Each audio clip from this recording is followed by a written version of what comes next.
मैं कुछ तो है जो तुम मिस कर रही हो, कुछ एक कड़ी ऐसी है जो तुम बार बार देख नहीं पा रही, तुम्हें लग रहा है कि तुमने बेस्ट दे दिया बट तुमने अपना बेस्ट नहीं दिया, कोई कड़ी है जो तुम मिस कर रही हो। तो मैं कहा चलो बताओ कैसे।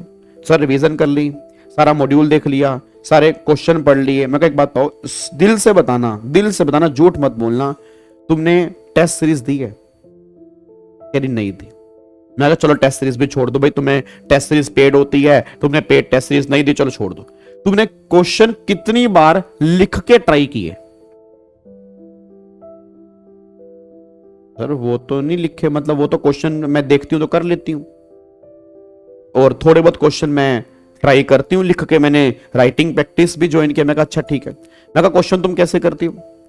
सर क्वेश्चन होता है और फिर आंसर करती हूं, आंसर जब बीच में अटक जाती हूं तो आंसर देख लेती हूं, फिर आंसर से क्वेश्चन को समझती हूं।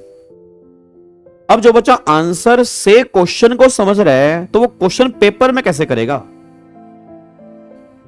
सर प्रॉब्लम क्या, आप ये मत समझो कि इंस्टीट्यूट की ही हर बार गलती होती है कि हम फेल हो रहे हैं तो है इंस्टीट्यूट खराब है या है टीचर खराब है। मैं आपको ये नहीं कह रहा कि उनकी गलती नहीं हो सकती, मैं कह रहा हूं बट उनकी ही गलती है, ये तो बिल्कुल लाइन गलत है कि हमारा टीचर ही गलत है या हमारा इंस्टीट्यूट ही गलत है। ही लगाना बहुत बड़ी लैंग्वेज क्रिएट करना है। आप ये कह सकते हो उनमें भी कमी हो सकती है, बट मैंने क्या बोला, उनकी कमी का तुम कुछ नहीं कर पाओगे, तुम्हें अपनी कमी को चेंज करना पड़ेगा।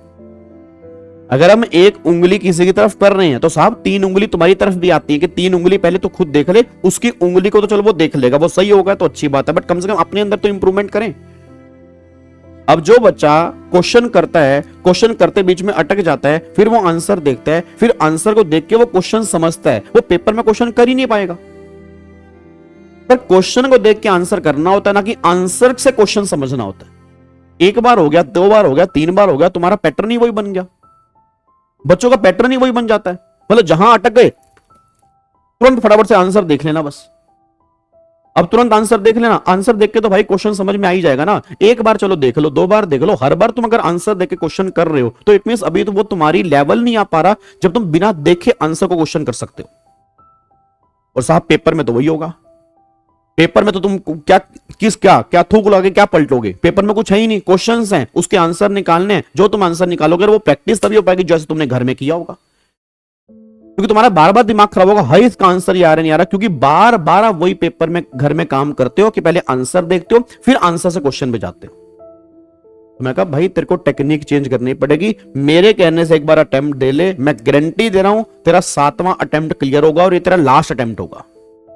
प्रॉब्लम क्या है ना, आजकल का बच्चा थोड़ा सा इंटेलिजेंट हो गया, क्योंकि आजकल मैंने कहा ना वो कौन सी जनरेशन जेन जो भी जनरेशन है वो थोड़ी सी ना ओवर मैच्योर हो गई है।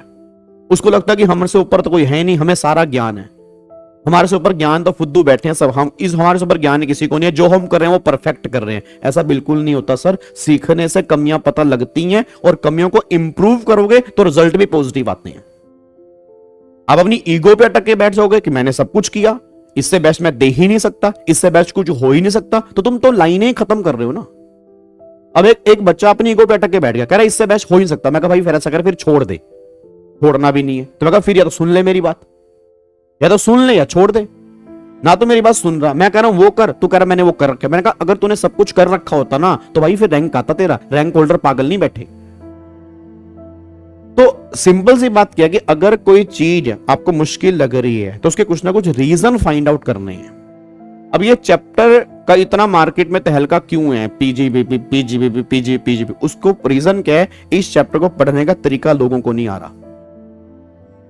ये चैप्टर लोग सही तरीके से पढ़ नहीं पा रहे, ये चैप्टर सही तरीके से स्टार्ट नहीं कर पा रहे, क्योंकि हर चीज को स्टार्ट करने का एक सीक्वेंस होता है। अगर आप उस सीक्वेंस से करोगे तो चीजें आसान लगेंगी, अगर तुम अपना सीक्वेंस कोई बना लोगे तो वो चीजें मुश्किल लगेंगी।